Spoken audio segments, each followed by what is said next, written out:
नमस्कार, आप देख रहे हैं के न्यूज। मैं हूं आपके साथ सूरी चौहान। स्पेशल रिपोर्ट में आपका स्वागत है और आज हम आपको एक बार फिर से घाटी में सिर उठाती आतंकवाद की त्रासदी से रूबरू कराएंगे और सियासी फिजा में शपथ के रंगीन पहलुओं से रूबरू कराने जा रहे हैं और साथ ही चलते चलते आपको ये बताएंगे कि दिल्ली की वाटर क्राइसिस के बारे में। तो चलिए हम हाजिर हैं देश की कुछ खास खबरों को लेकर। देखिए हमारी ये स्पेशल रिपोर्ट।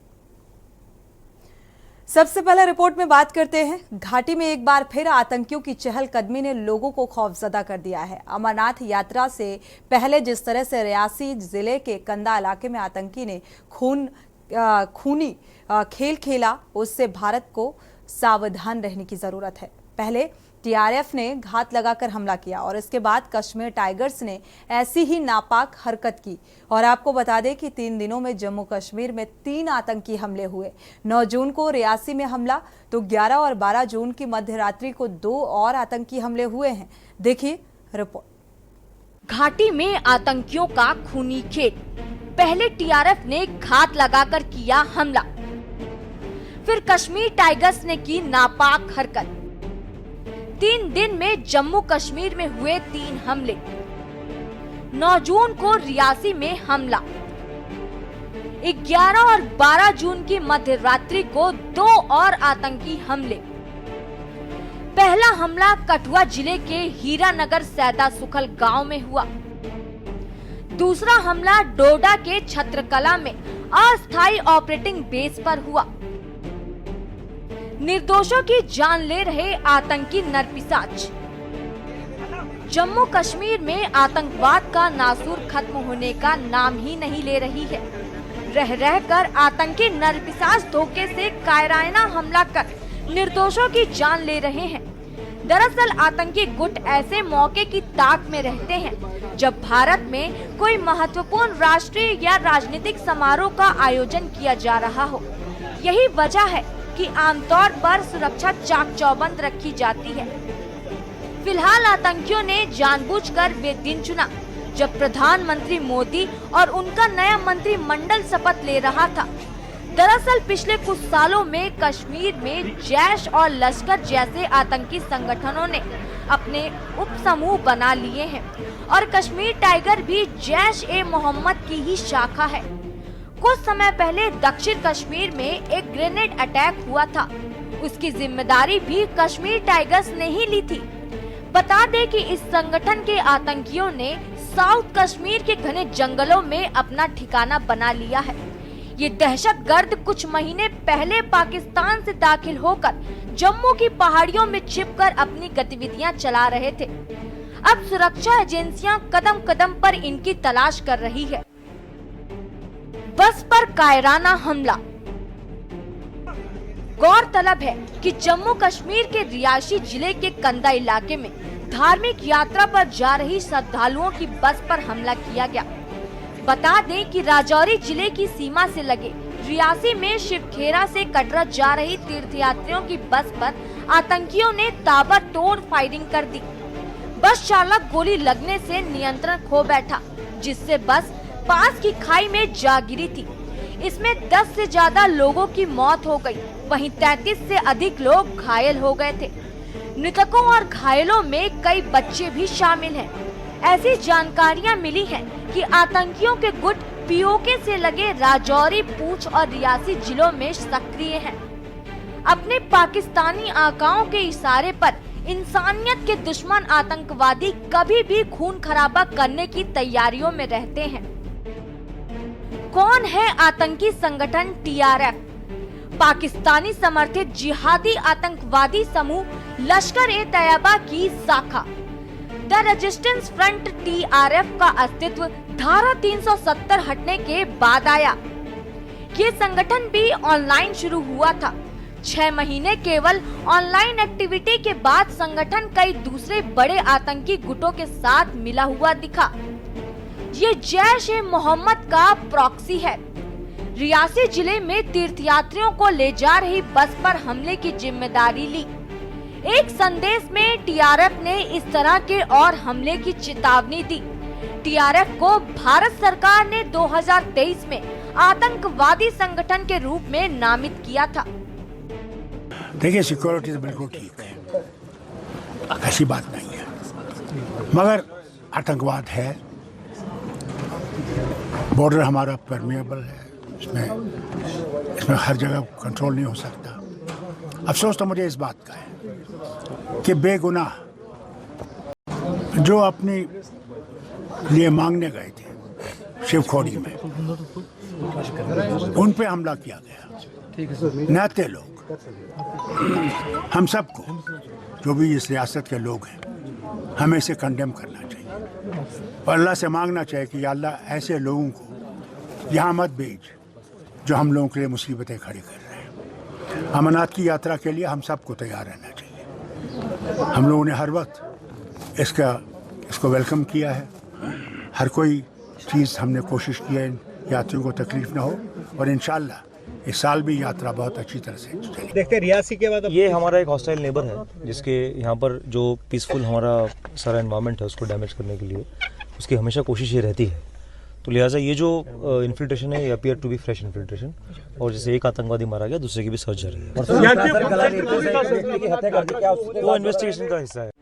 पाकिस्तान के इशारे पर दहशतगर्दी।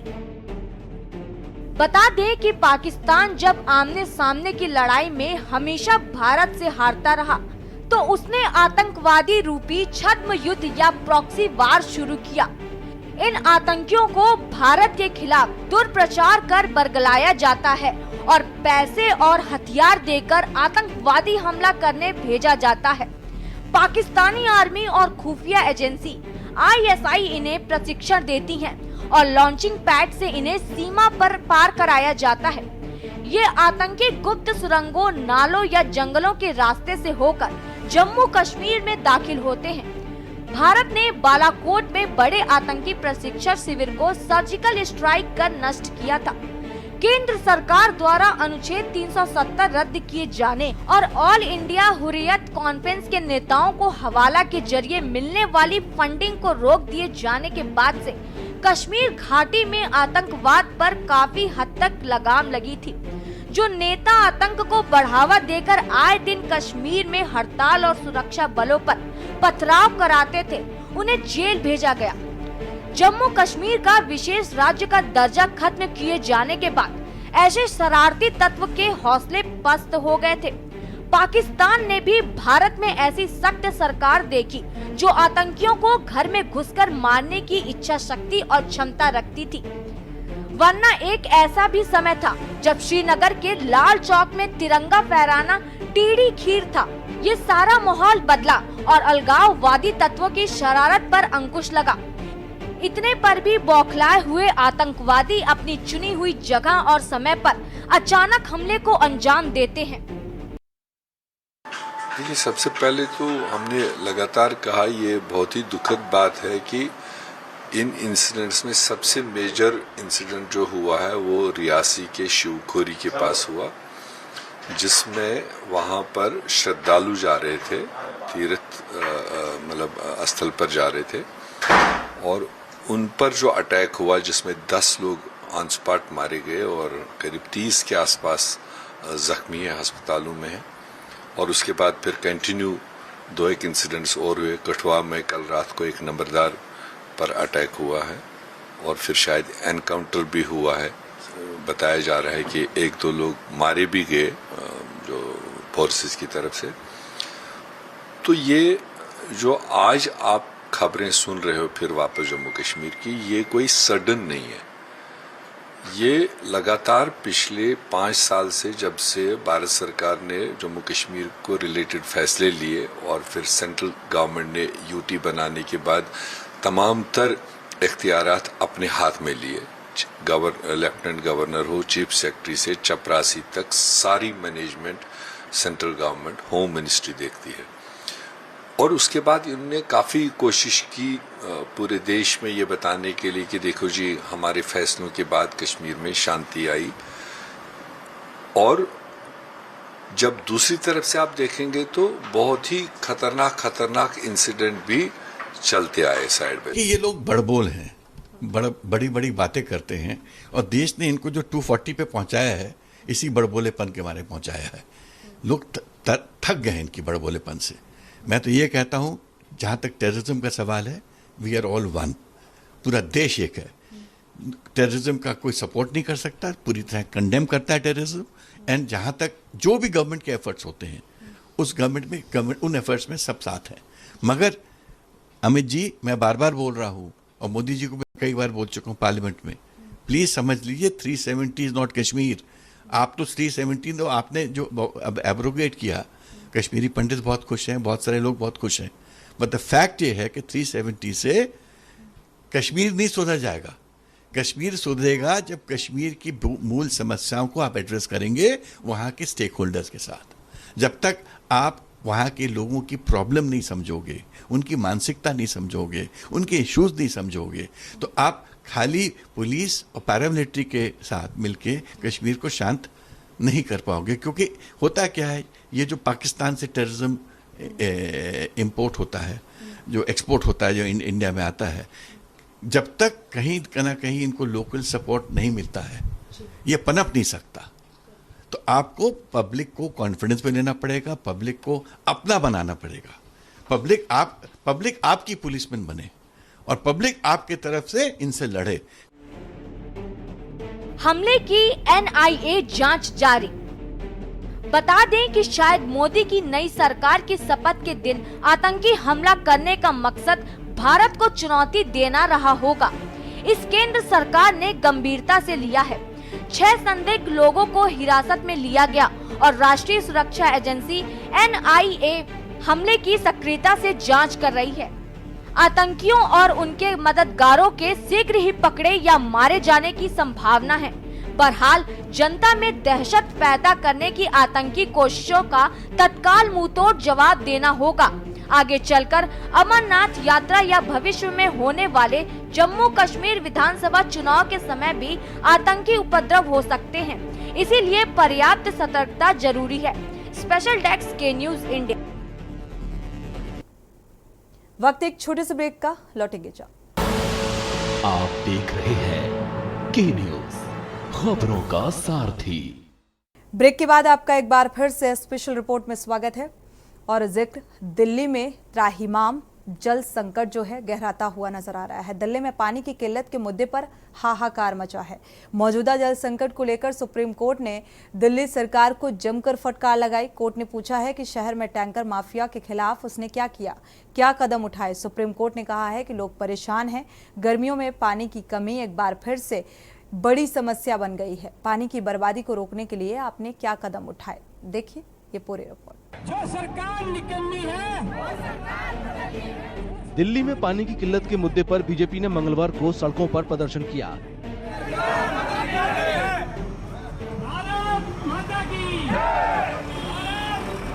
प्रदर्शनकारी बीजेपी की महिला कार्यकर्ताओं ने मिट्टी के बर्तन तोड़कर विरोध जताया और दक्षिणी दिल्ली में दिल्ली जल बोर्ड के कार्यालय के बाहर नारे लगाए। विरोध प्रदर्शन में दक्षिण दिल्ली से बीजेपी के सांसद रामवीर सिंह विदुहड़ी भी शामिल रहे।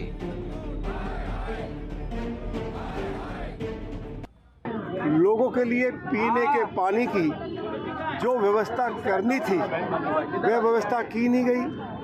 हिमाचल से पानी लाया नहीं गया, मुरादनगर से पानी लाया नहीं गया और ये वायदा किया गया था कि यमुना के साथ जो किसानों की ज़मीन है उस ज़मीन को किराए पर लेकर गड्ढे खोदकर बरसाती पानी इकट्ठा किया जाएगा, उसको ट्रीट कर दिल्ली के लोगों को उपलब्ध कराया जाएगा। उसके लिए अरविंद केजरीवाल की सरकार ने कोई कदम उठाया नहीं। इससे पहले सोमवार को आम आदमी पार्टी के नेताओं ने बीजेपी पर पानी के मुद्दे पर गंदी राजनीति करने का आरोप लगाया था।